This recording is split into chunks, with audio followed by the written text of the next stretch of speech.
Hi, Leo DeMilo here, and in this tutorial I am going to real quickly kind of show you the features that Gimp Shop has. And actually I'm just going to kind of go over this real quickly. Now, for those of you that don't have Adobe Photoshop or just trying to decide whether you want Adobe Photoshop, the Gimp is perfect to start off with. Part of the reason why it is because it's free, obviously. Another reason, though, is because it's kind of backwards compatible, meaning that Gimp and Adobe Photoshop work very similar together.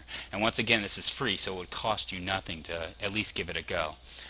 And as you can see right now, this is what it looks like. Unlike Adobe Photoshop, it doesn't have a background, so I have this on my Word document so you can kind of see it better.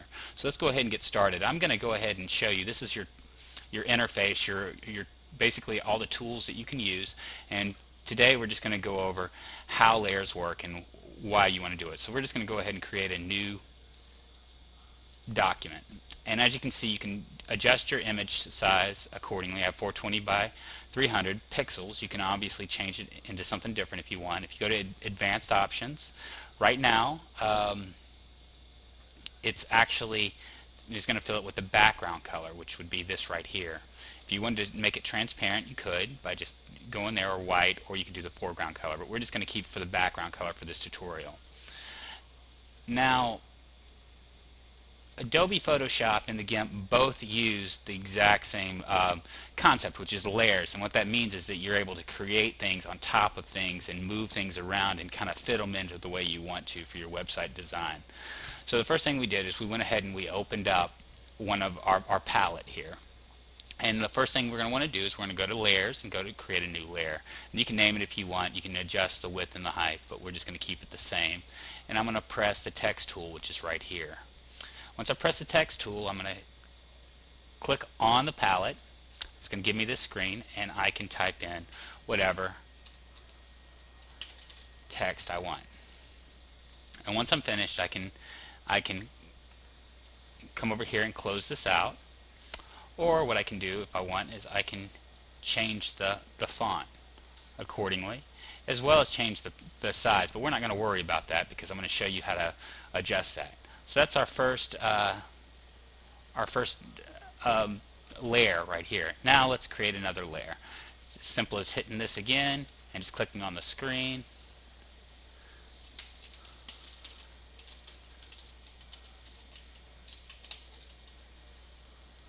There we go. Once we have our text that we want right here, and as you can see, it's kind of fallen off. You can't really see it. We're just going to go over here. This is the move tool, and we are going to move this just like that.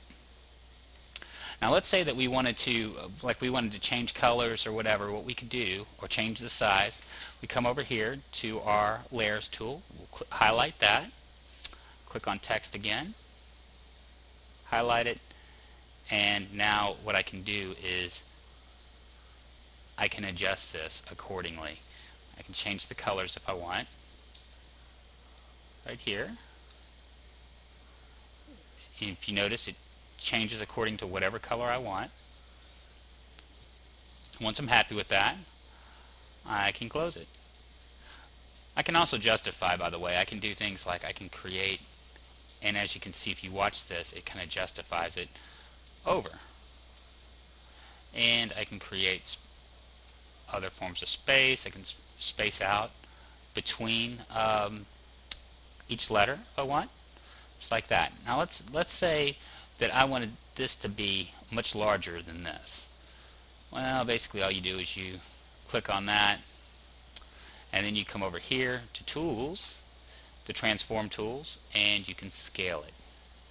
And you can either adjust your pixels like you want, like this, or you can just use this and create it just like by dragging it. And once you're happy with it, you hit Scale, and there it is, just like that. Alright, and let's say we want to move this now. Let's move it over here, and let's go back to our other layer here. This time what we're going to do is we're going to use the transform tools this time to rotate it. And once again, you can either use it by doing the angle like this, and it's going to rotate it for you, or you can manually do it. Find it until you like it, rotate, and there it is, and we can move it over here just like this. And as you can see, it's behind this right now. See how the I and the T are like that? What you can do is we can just bring it down, or I'll just bring this up.